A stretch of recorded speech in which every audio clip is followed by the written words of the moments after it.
बिस्मिल्लाहिर्रहमानिर्रहीम।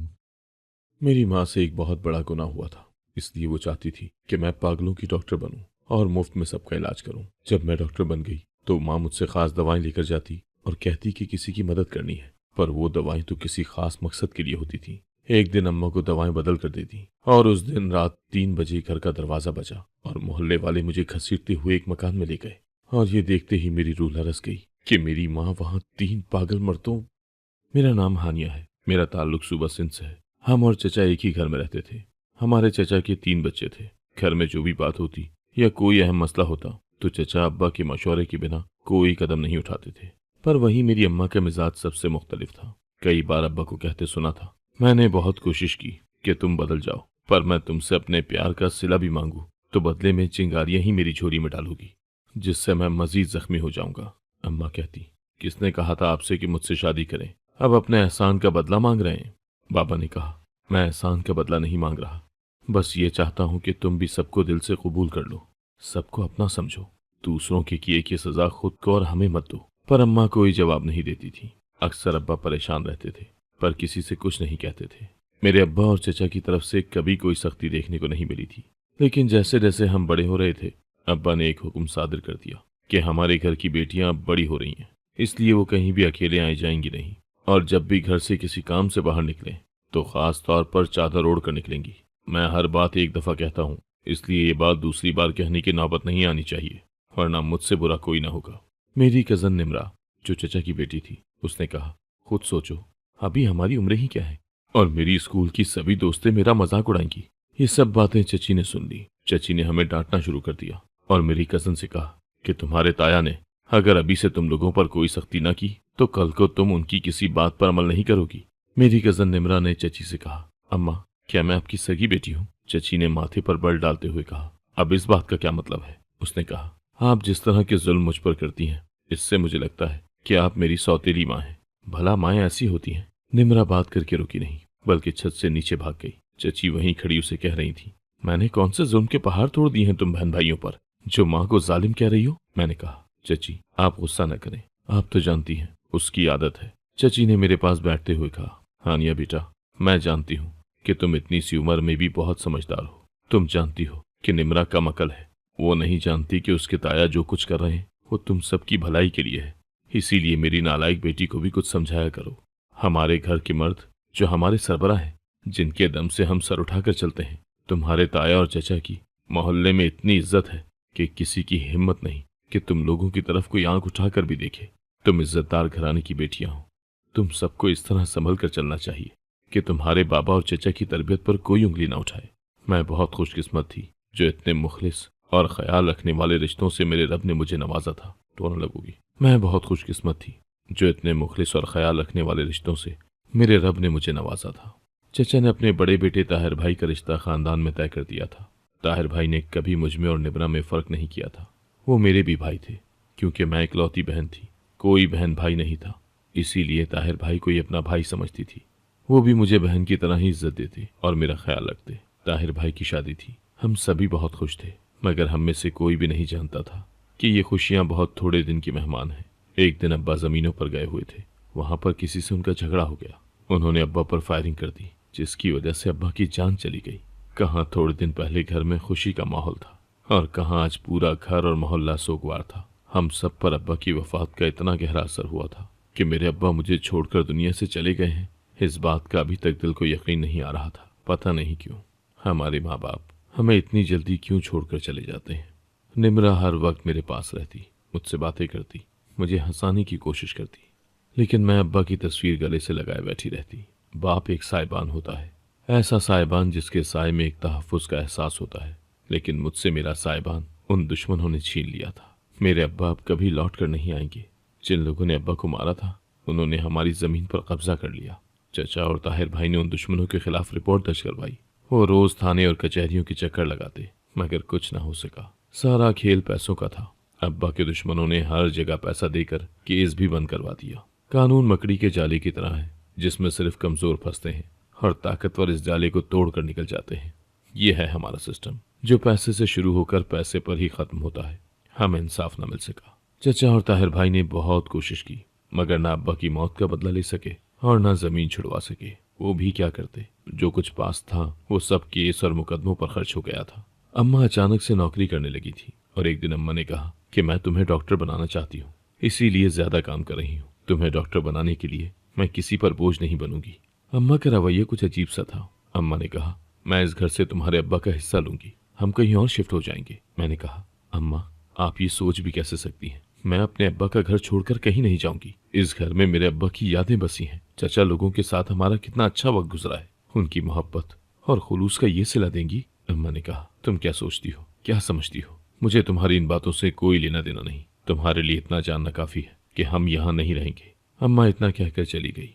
अम्मा हमेशा से खुदपरस्त औरत थी, जो हमेशा अपना सोचती थी। अब्बा से भी ज्यादा लड़ाई झगड़ा ही रहता था, पर अम्मा के मुकाबले में चची नर्म मिजाज और बर्दाश्त वाली थी। अब्बा के जाने के बाद अम्मा अब अपनी मनमानी करने लगी थी। मुझे एक ही परेशानी थी कि कहीं अम्मा चचा से घर के हिस्से की बात न कर दें।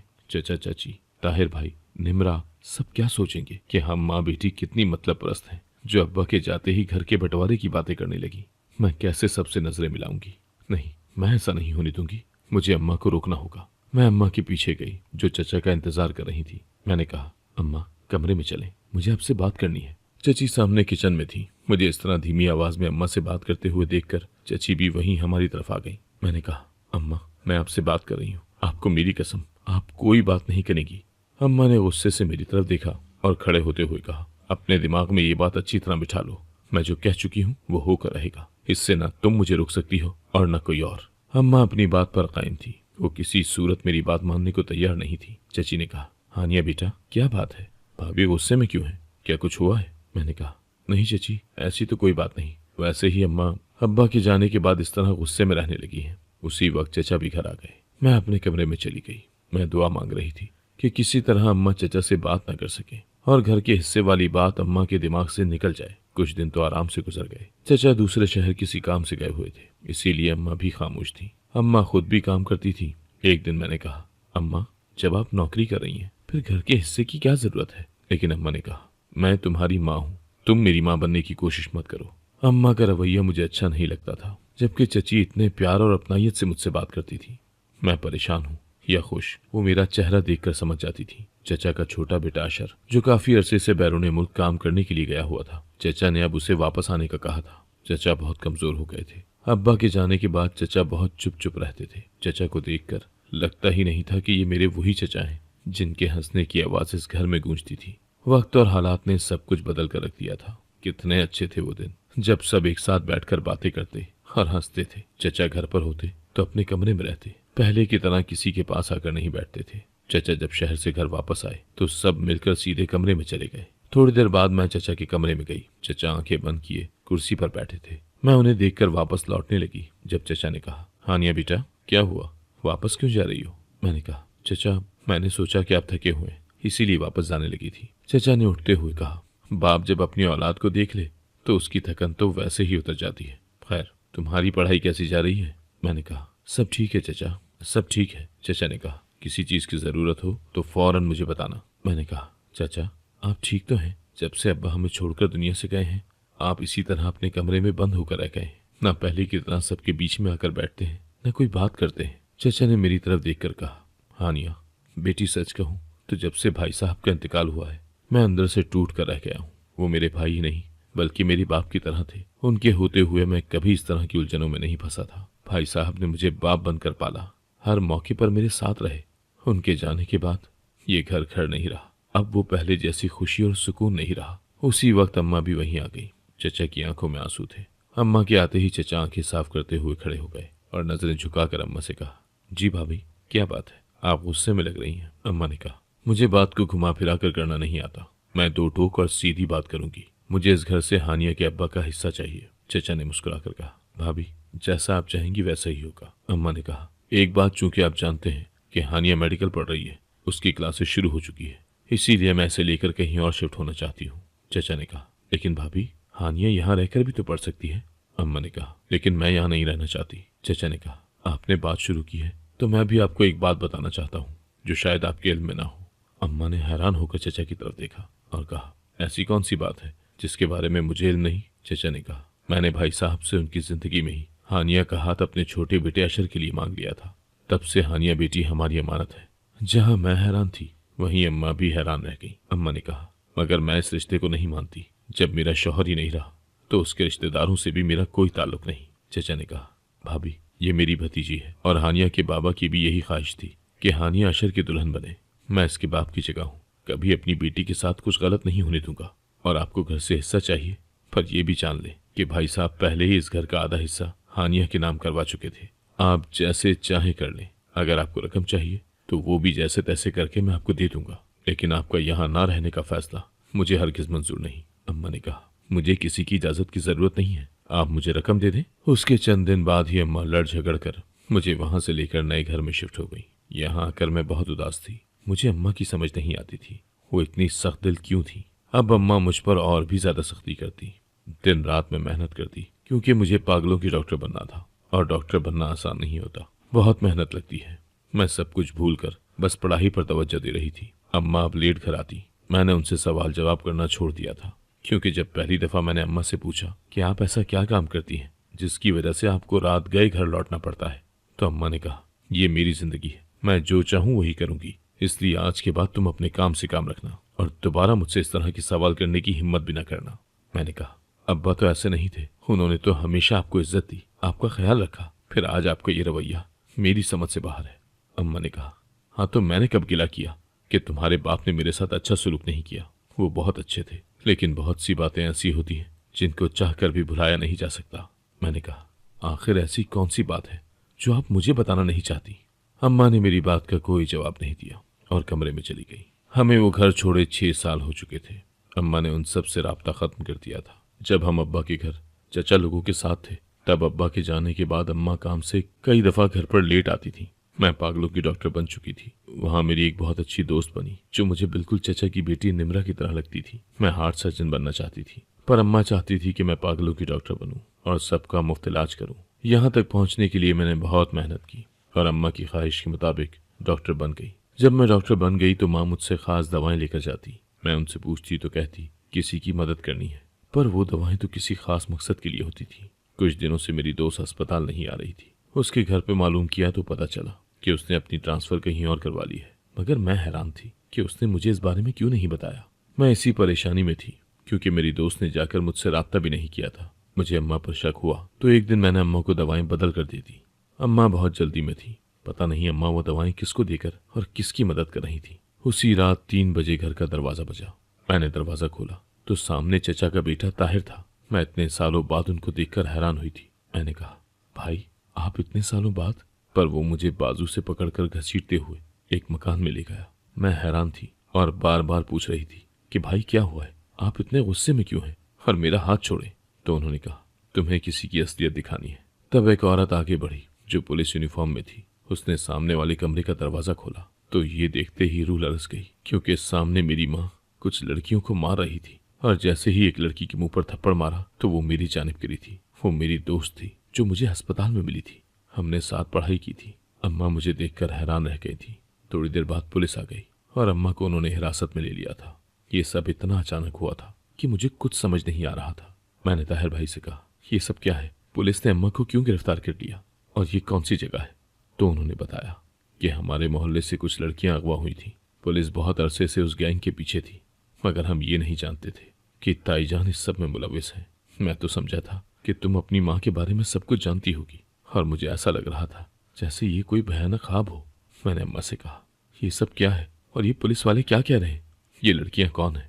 अम्मा ने मुझे धक्का दिया और कहा, चली जाओ यहाँ से, मेरे पास तुम्हारे किसी सवाल का जवाब मौजूद नहीं है। मैंने कहा, जब तक मैं सब कुछ जान नहीं लेती मैं यहाँ से कहीं नहीं जाऊंगी। अम्मा थोड़ी देर खामोश रही, फिर बोली, जब मैं 18 साल की थी मेरे अपनों ने मुझे कोठे वालियों के हाथों बेच दिया था और एक भारी रकम वसूल कर ली थी। मुझे अपनों से नफरत हो चुकी थी। कोठे पर एक बाई थी जो कहती थी तुम बहुत खास हो, इसीलिए तुम्हारी कीमत भी अच्छी लूंगी, बल्कि बार बार लूंगी। अभी तुम कुछ दिन आराम करो, बहुत बड़ी पार्टी आ रही है कुछ दिनों में। मुझे वहशत होती उस जगह से, उन लोगों से। फिर एक दिन मैं वहां से भाग निकली और रास्ते में तुम्हारे अब्बा से टकरा गई। वो मुझे अपने साथ ले गए। मैंने उन्हें सब कुछ सच सच बता दिया था। तुम्हारे अब्बा बहुत अच्छे इंसान थे। उन्होंने मुझसे निकाह कर लिया और मुझे इज्जत से अपने घर ले गए। पर पता नहीं क्यों मेरे अंदर की नफरत कभी खत्म ही नहीं हो सकी, कभी प्यार के बदले प्यार दे ही नहीं सकी। मुझे तो अपने वजूद से भी नफरत थी, पर मैं अपने शौहर की एहसानमंद थी, मगर मैं ये नहीं जानती थी कि मेरा ये कदम एक दिन मेरी खुशियों को खा जाएगा। कोठे पर जो बाई थी जो सारा काम चला रही थी, उसने मुझे एक अमीर आदमी को बेचना था, क्योंकि वो अमीर आदमी कई दफा मेरे पास आया, लेकिन मैं उसे धक्के देकर निकाल देती थी। वो घटिया आदमी मुझे खरीद कर अपनी हवस का निशाना बनाना चाहता था, मगर उससे पहले ही मैं वहां से भाग निकली। पता नहीं कैसे इतने सालों बाद जब उन लोगों को मेरा पता चला कि मैं कहाँ हूँ, तो उन्होंने जमीन का बहाना बनाकर तुम्हारे अब्बा को खत्म कर दिया, और उसके बाद वो मुझे ब्लैकमेल करने लगे कि मैं उनके लिए काम करूं और खूबसूरत लड़कियां ढूंढकर किसी न किसी तरह उनको दूं। जब मैंने इनकार करना चाहा तो उन्होंने कहा, तुम तो भाग गई थी, पर तुम्हारी बेटी तुमसे भी ज्यादा खूबसूरत है, हमारा खसारा वही पूरा करेगी। मैं उन लोगों की मिन्नतें करने लगी, और फिर मेरी मजबूरी मेरा जुर्म बन गया। गुजरते वक्त के साथ मैं इस दलदल में गढ़ती चली गई। उसके बाद अम्मा ने कहा, मैं तुम्हें बचाने के लिए दूसरों की बेटियों की इज्जत दांव पर लगाती रही। मैंने तुमसे झूठ कहा था कि मुझसे गुनाह हुआ है। जो दवाएं मैं तुमसे लाती थी वो कोठे वाली बाई मंगवाती थी, अपने घटिया मकसद को पूरा करने के लिए। मैंने कहा, अम्मा ऐसा कुछ था तो आप मुझे बता देती, चचा को बताती, इस तरह इन घटिया लोगों के खेल का हिस्सा तो ना बनती। अम्मा ने कहा, मैं मजबूर थी, मैं नहीं चाहती थी कि मेरी वजह से तुम्हारे अब्बा की इज्जत पर सवाल उठे, क्योंकि मेरे बारे में कोई भी कुछ नहीं जानता था। मैं बहुत डर गई थी। मुझे लगा कि अगर मैंने कुछ कहा तो मेरी बेटी को सारी उम्र ये ताने सुनने को मिलेंगे कि उसकी माँ कोठे वाली है। तुम सबकी जिंदगी मेरी वजह से बर्बाद हो जाती, इसीलिए मैंने वो घर छोड़ा था। मैंने रोते हुए कहा, जो काम आपने किया उस काम की तरफ जब आपने पहला कदम उठाया था, मेरे अब्बा की इज्जत तो उसी दिन आपने दागदार कर दी थी। काश आप उन मासूम लड़कियों के साथ ऐसा न करती। आप जानती हैं अब वो इस माशरे में कैसे जिएंगी। लोग तो एक शरीफ औरत का जीना हराम कर देते हैं, आप तो उनकी इज्जतें दाव पर लगाती रही। अम्मा ने कहा, मैं मानती हूँ मैंने बहुत बड़ा गुनाह किया है और हर सजा की मुस्तहिक हूँ। ताहिर भाई मुझे अपने साथ घर ले गए। चचा बीमार थे, मुझे देखकर रोने लगे। अम्मा ने हम पर कितना जुल्म किया था, मेरे अपनों से मुझे दूर कर दिया था। इतने मुखलिस रिश्तों को ठुकरा कर किस राह पर निकल पड़ी थी वो। ताहिर भाई ने कहा, अगर ताईजान हमें तब सब कुछ बता देती तो आज ये वक्त न देखना पड़ता। अम्मा को सजा सुनाई जा चुकी थी। जिन लोगों की वजह से अम्मा आज यहाँ तक पहुंची थी उनको भी पकड़ लिया गया था। बहुत सी बेगुनाह लड़कियां बाजियाब करवा ली गई थी। जिन्होंने इस जुल्म को बढ़ाया था वो अपने अंजाम को पहुंच चुके थे, पर मेरी माँ जिंदा नहीं रह सकी थी। उनकी जेल के अंदर मौत हो चुकी थी। मैं अपनी माँ के बाद बहुत अकेली हो चुकी थी। जो भी था वो जैसी भी थी मेरी माँ थी।